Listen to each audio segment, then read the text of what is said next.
എല്ലാവർക്കും മന്ന എഡ്യൂക്കേഷൻ്റെ പുതിയ ക്ലാസ്സിലേക്ക് സ്വാഗതം. ഇന്ന് നമ്മൾ പഠിക്കാൻ പോകുന്നത് സപ്ലിമെൻ്ററിയുടെ തന്നെ മൂന്നാമത്തെ ചാപ്റ്ററായ 2 സ്റ്റോറീസ് അബൌട്ട് ഫ്ലൈയിങ് ആണ്. അതിനകത്ത് രണ്ട് ചെറിയ ചെറിയ കഥകളുണ്ട്. ഹിസ് ഫസ്റ്റ് ഫ്ലൈറ്റും ബ്ലാക്ക് എയ്റോപ്ലെയിനും. അപ്പം ഹിസ് ഫസ്റ്റ് ഫ്ലൈറ്റ് റിട്ടേൺ ചെയ്തത് ലിയാമോ ഫ്ലഹേർട്ടിയാണ്. ബ്ലാക്ക് എയ്റോപ്ലെയിനിൻ്റെ റൈറ്റർ ഫ്രെഡറിക് ഫോർസിത്ത്. ഇത് രണ്ടുപേരും ന്യൂ ആണ്, അത്രയ്ക്ക് അവർ ഇംഗ്ലീഷ് റൈറ്റേഴ്സാണ്, ഫേമസ് ആണ്. നമ്മൾ അവരുടെ കഥ അത്രയ്ക്കായിട്ട് അങ്ങോട്ടില്ല. ഇത് 10th ഫസ്റ്റ് ടൈമിലാണ് അവരുടേത് വരുന്നത്. അപ്പോൾ ഞാൻ ഈ ഹിസ് ഫസ്റ്റ് ഫ്ലൈറ്റിൻ്റെ ഒരു ക്യാരക്ടറിനെ അതിനകത്ത് എന്തൊക്കെയാണ് ക്യാരക്ടറായിട്ടുള്ളത്. അപ്പോൾ ഫാമിലീസ് ഓഫ് എ സീഗൾസ്. അപ്പം എന്താ ഒരു സീഗളിൻ്റെ ഫാമിലിയാണ്, കടൽക്കാക്കകൾ എന്നൊക്കെ പറയും. അപ്പം അതിൻ്റെ ഒരു ഫാമിലിയുടെ ആണ് ആദ്യ ക്യാരക്ടർ. അപ്പോൾ യങ് സീകൾ.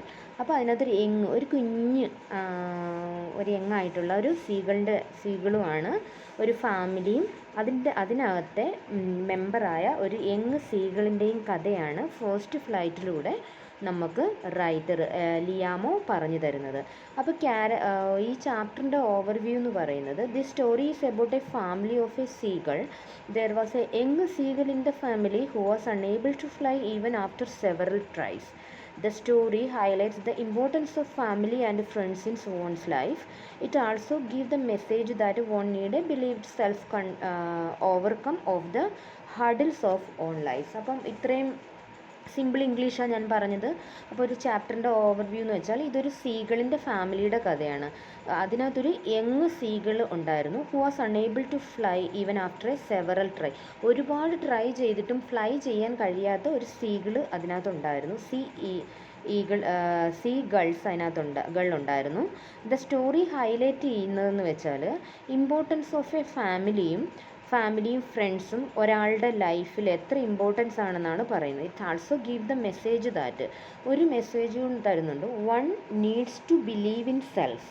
ഒരാൾ സ്വന്തമായി വിശ്വസിക്കുകയാണെങ്കിൽ ഓവർകം ഓൾ ദ ഹർഡിൽ, എല്ലാ പ്രശ്നങ്ങളെയും ഹർഡിൽസിനെയും ഓവർകം ചെയ്തുകൊണ്ട് ഓൺ ലൈഫിൽ സക്സസ് ആകാം എന്നാണ് ലിയാമോ ഫ്ലഹേർട്ടി നമ്മളോട് പറഞ്ഞു തരുന്നത്. അപ്പോൾ ഇതിനകത്ത് ഒരു കഥയെന്ന് പറയുന്നത്, ഒരു സമ്മറി എന്ന് പറയുന്നത്, ആദ്യം തന്നെ പറയുകയാണ് the young seagulls fear of flying. അപ്പോൾ ഈ ചാപ്റ്ററിനെ ഞാനൊരു കഥ രൂപത്തിലാണ് പറഞ്ഞു തരുന്നത്. ഇതുപോലെ ഞാൻ വായിക്കുന്നില്ല, ആദ്യത്തിനകത്ത് ഞാൻ ഇങ്ങനെ തന്നെയാണ് ചെയ്തിട്ടുള്ളത്.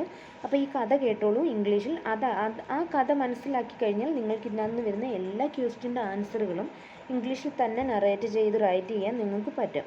അപ്പോൾ the young seagull was alone on the edge means cliff അറ്റം. His 2 brothers and his sister had already learn to fly. അപ്പം ഒരു യങ് സീഗിൾ അതിൻ്റെ ഒരു ക്ലിഫിൻ്റെ അറ്റത്ത് ഒറ്റയ്ക്കാണ്. അതിൻ്റെ ബ്രദറും സിസ്റ്ററും ഓൾറെഡി ഫ്ലൈ ചെയ്ത് അതിൻ്റെ പേരൻസിൻ്റെ കൂടെ പോയി. The young seagull was afraid to fly because of the long stretch and depth of the sea. ഒരുപാട് നീളം, ഒരുപാട് ദൂരവും കടലിൻ്റെ ആഴവും ഒക്കെ ആ കുഞ്ഞു സീകളിനെ പേടിപ്പിച്ചു. He thought that his wings will not support him. അവൻ എന്താ വിചാരിച്ചത്, ഈ വിങ്സുകൾ എനിക്ക് സപ്പോർട്ടാകില്ല. So he run back to his hole on the edge. അപ്പോൾ എന്ത് ചെയ്യും, എഡ്ജിൻ്റെ അടുത്ത് നിന്ന് പറക്കാനുള്ള സമയമാകുമ്പോഴത്തേന് അവനൊരൊറ്റ ഓട്ടം വെച്ച് കൊടുക്കും. എവിടേക്ക്, അവൻ്റെ ഹോളിലേക്ക്. Therefore the young seagull failed to gather up the courage to fly. അപ്പോൾ എന്ത് ചെയ്ത്, ധൈര്യം ഇല്ലാത്തത് കൊണ്ട് പറക്കാൻ അവന് കഴിഞ്ഞില്ല. All the day the young seagull watched his parents teaching his brother and sister how to fly. എല്ലാ ദിവസവും അവൻ്റെ പേരൻസ് എങ്ങനെയാണ് എൻ്റെ സിസ്റ്ററിനെയും ബ്രദറിനെയും പറക്കാൻ ട്രൈ ചെയ്യിപ്പിക്കുന്നത് അവൻ കാണാറുണ്ട്. പക്ഷേ അവനൊരിക്കലും അതിന് ശ്രമിച്ചിട്ടില്ല. അവന് പേടിയാണ്, കടലിനെ, ദൂരത്തെ പേടിയാണ്. They scolded him, even threatening him that if does not try to fly they would let him die of hunger, but young seagull did not move. അപ്പം എന്താണ് അവൻ്റെ പേരൻസ് അവനോട് പറഞ്ഞ്, നീ ഇങ്ങനെ ഇരിക്കുകയാണെങ്കിൽ you are going to die for hunger, നീ hunger ആയി വിശന്ന് മരിക്കും.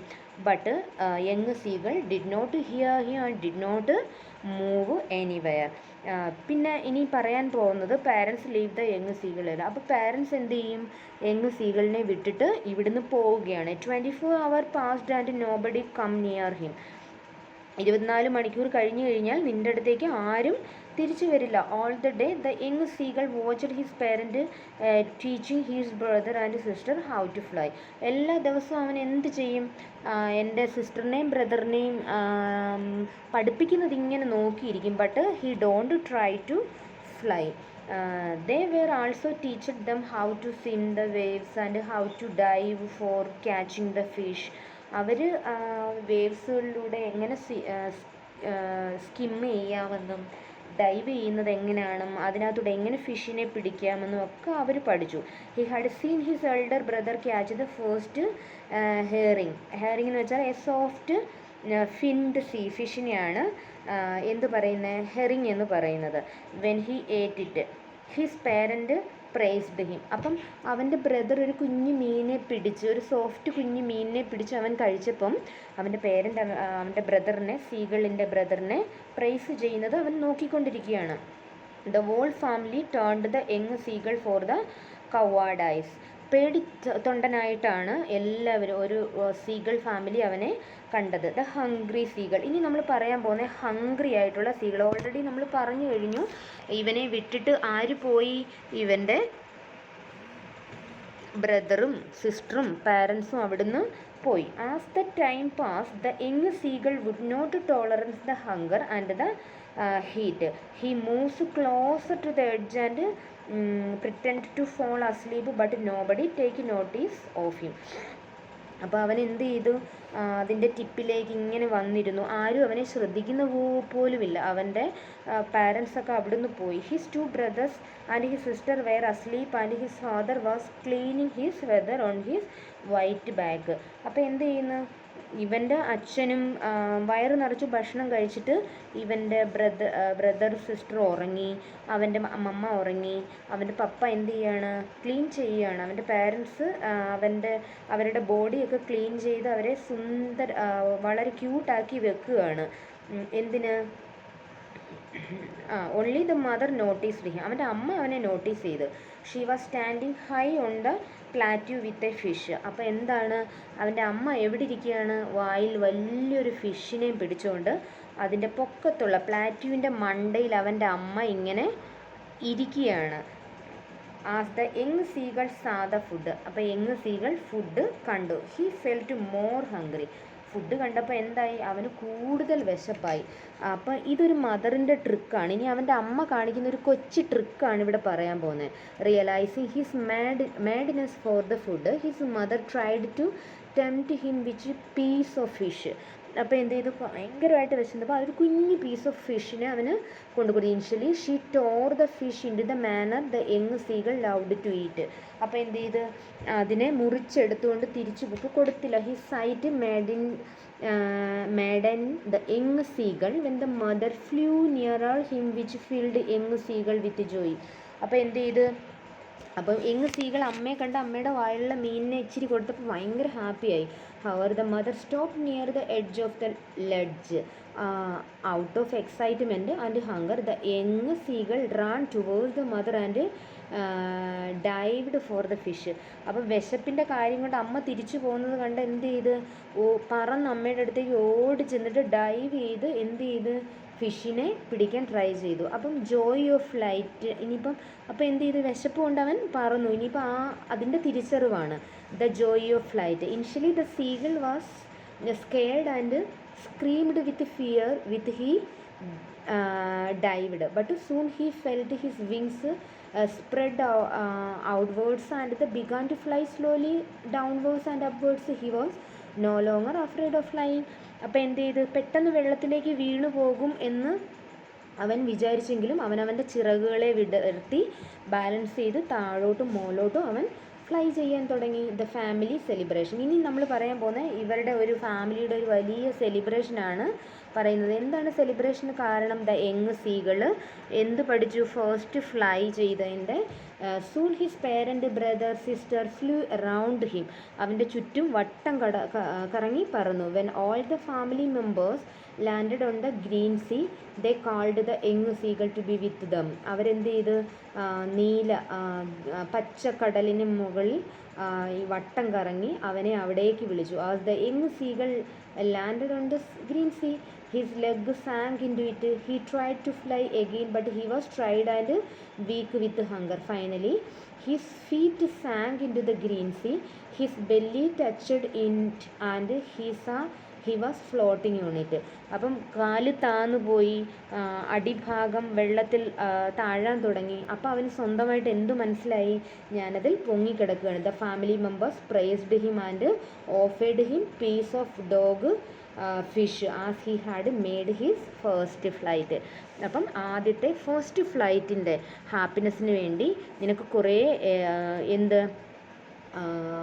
ഫിഷ് അവിടെ വെച്ചിട്ടുണ്ട്, അല്ലെങ്കിൽ നിനക്ക് തരും എന്നാണ് അവർ അത് ലാസ്റ്റിൽ പറയുന്നത്. അപ്പം ഇതാണ് ഒരു സീകളിൻ്റെ ഫസ്റ്റ് ഫ്ലൈയിൽ കൊണ്ട് നമ്മൾ ഉദ്ദേശിക്കുന്നത്. വെച്ചാൽ ഒരു ലൈസി ആയിട്ട് ഇരിക്കരുത്, ലൈഫിൽ പറന്ന് മുന്നേറണം എന്നുള്ളൊരു ഒരു മോറലും മെസ്സേജുമാണ് ലിയാമോ നമുക്ക് ഇതിനകത്ത് തരുന്നത്.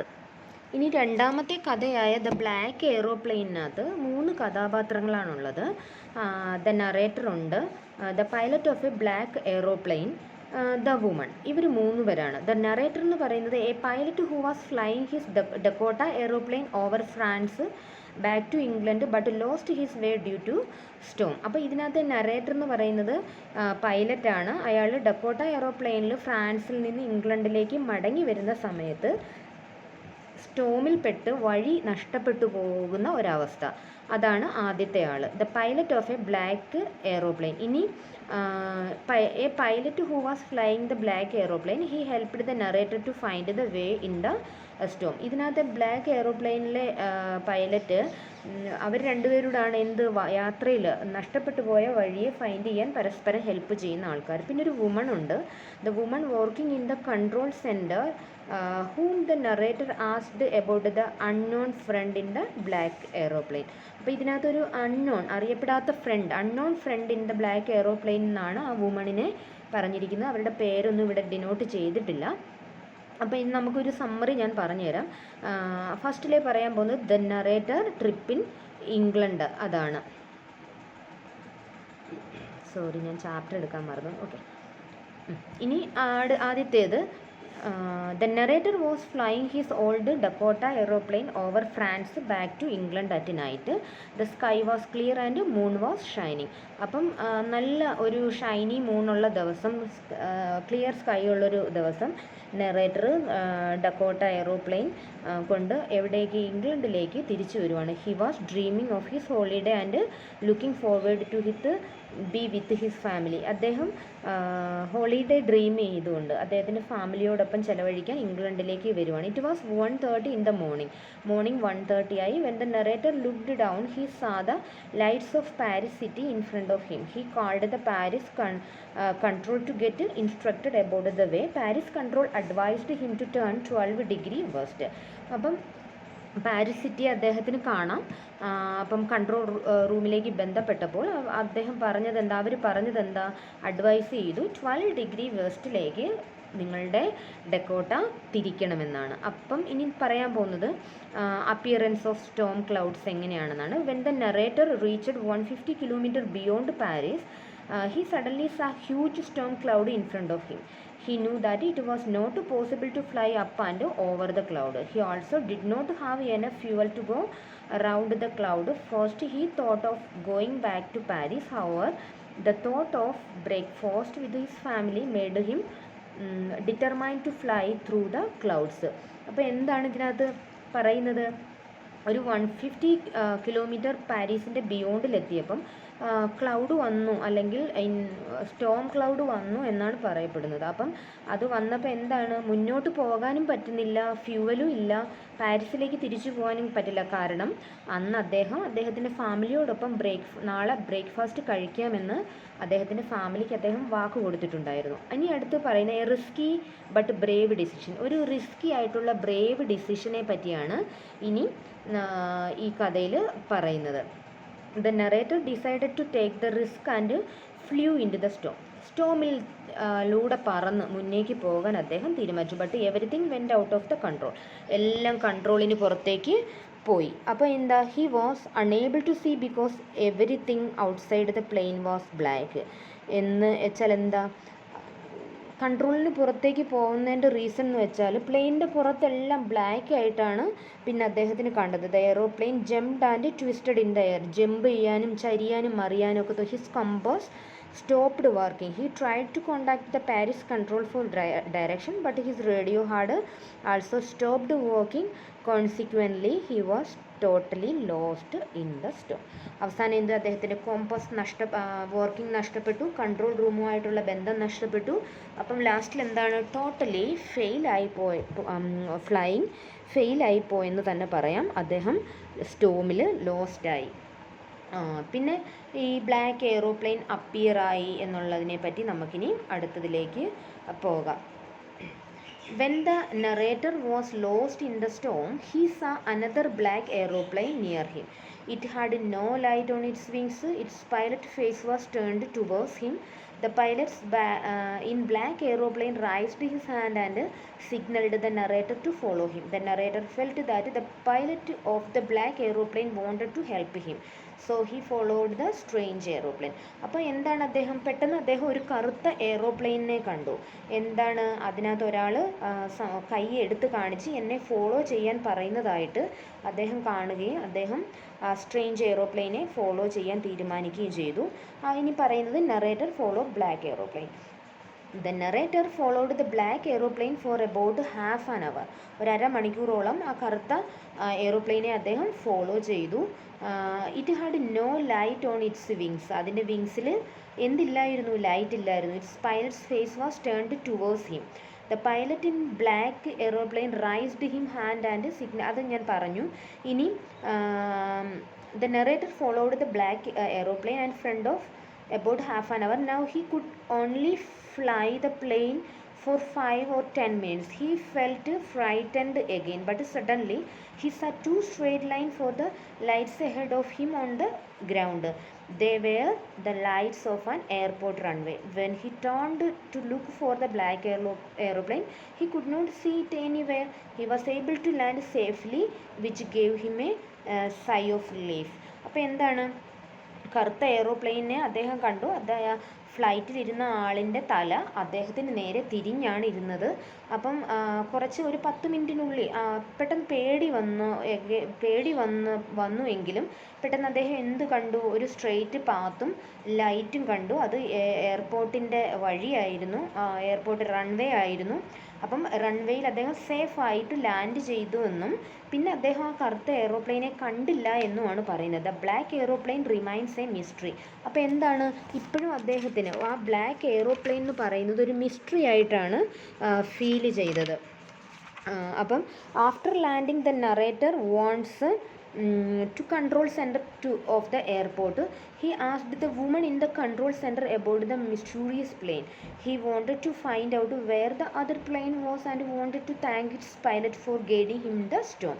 അപ്പം കൺട്രോൾ റൂമിൽ ചെന്നപ്പം അവർ പറഞ്ഞു, എനിക്ക് എന്ത് വേണം, എന്നെ ഗൈഡ് ചെയ്ത ബ്ലാക്ക് എയ്റോപ്ലെയിനെ എനിക്ക് കാണണമെന്ന് പറഞ്ഞു. ബട്ട് എന്താണ്, however the woman looked at him. ആ വുമൺ സ്ട്രെയിറ്റ്ലി ആൻഡ് ചിരിച്ചുകൊണ്ട് അദ്ദേഹത്തെ നോക്കി. എന്നിട്ട് പറഞ്ഞു, she told him that there was no other plane fly except his own such a stormy night.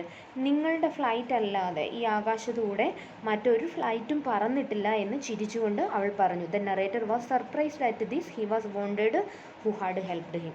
അദ്ദേഹം അതിശയത്തോടെ സന്തോഷത്തോടെ അദ്ദേഹത്തിനെ സഹായിച്ച ആളിനെ വളരെ വണ്ടറിങ് ആയിട്ട് ഓർത്തു എന്നാണ്. ഓർത്തു എന്നും അതൊരു മിസ്റ്ററി ആയിട്ട് അദ്ദേഹത്തിൻ്റെ മനസ്സിൽ തുടർന്നു എന്നുമാണ് ഈ രണ്ട് ഫ്ലൈയിങ്ങിലൂടെ നമുക്ക് ഈ രണ്ട് പേര് പറഞ്ഞു തരുന്നത്. അപ്പം ഈ രണ്ട് കഥകൾ നിങ്ങൾക്ക് നന്നായിട്ട് ഇഷ്ടപ്പെട്ടു എന്ന്, ദ ബ്ലാക്ക് എയ്റോപ്ലെയിനും പിന്നെ the first flight of a സീകളും നിങ്ങൾക്ക് ഇഷ്ടപ്പെട്ടു. ദ ടു സ്റ്റോറീസ് അബൌട്ട് ഫ്ലൈയിങ്ങിനകത്തെ രണ്ട് സ്റ്റോറി ആയിരുന്നു ഇത് കമ്പൈൻ അല്ല, രണ്ട് സ്റ്റോറി തന്നെയാണ്.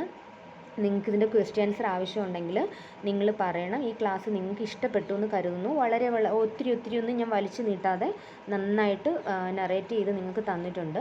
ഇഷ്ടപ്പെടുവാണെങ്കിൽ ഷെയർ ചെയ്യണം, സപ്പോർട്ട് ചെയ്യണം, സബ്സ്ക്രൈബ് ചെയ്യണം. എല്ലാവർക്കും നല്ല ദിവസം നേർന്നുകൊണ്ട് അടുത്ത ക്ലാസ് വരുന്നത് വരെ എല്ലാവർക്കും ബൈ.